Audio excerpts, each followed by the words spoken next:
noise, soil, air, plastic. These are the 4 pollutions that have destroyed our planet and resulted in global climate change. Let's talk about plastic pollution. Prepare to be shocked. All my life have been surrounded by plastics.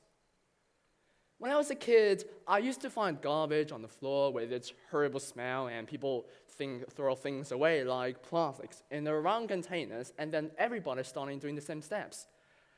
I then thought about what would really happen after we have thrown all these plastics away, and other objects, of course, but the most importantly, where would it all be in the end? Annie Leonard, executive director of Greenpeace USA, said, "There's no such thing as away. When we throw anything away, it must go somewhere." So, can anybody take a guess on where this somewhere is exactly? Correct. The ocean. A place where we can find trash nearly everywhere, and most of them are plastics, which soon became one of the most dangerous weapons to destroy marine lives and other creatures that live there.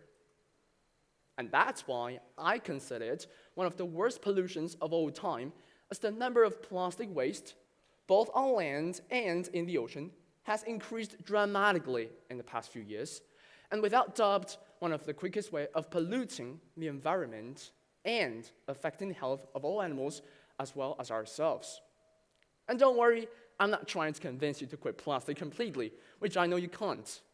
But I'm trying to show it to you so that you really know what's going on with the world today and whether the actions we've taken so far about consuming plastics are in an appropriate way or not.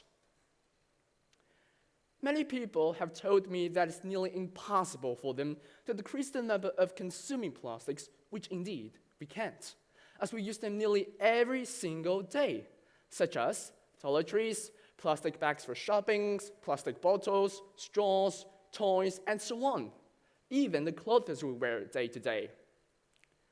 Although plastic is quite useful, throwing away on the ground, at sea, on the beaches, or any other places where you shouldn't, could still be a huge problem.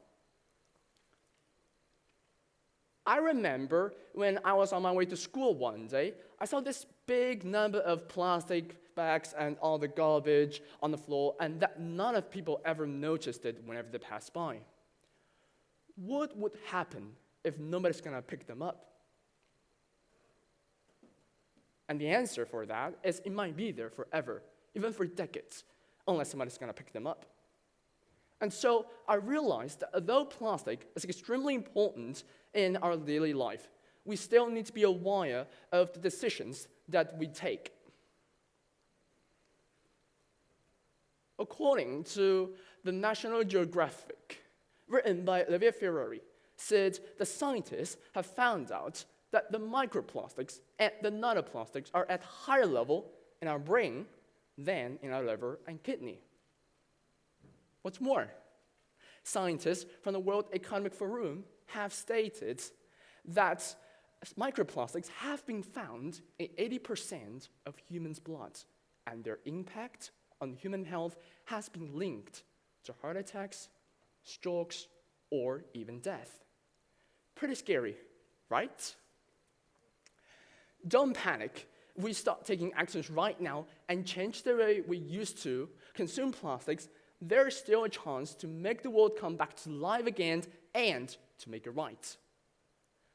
According to the Marine Conservation Society, people recently have come up with plans such as recycling effectively and frequently, reducing the use of single-use plastics, but instead using reusable products, awareness of products that contain microplastics, or even joining groups of volunteers to help the environment. That's why I'm here today, standing in the middle of the stage to tell you that it is never too late to change. But if you keep consuming plastics over and over again without taking it serious, your body would definitely fill up with plenty of plastics. Noise, soil, air, plastic. It's up to me.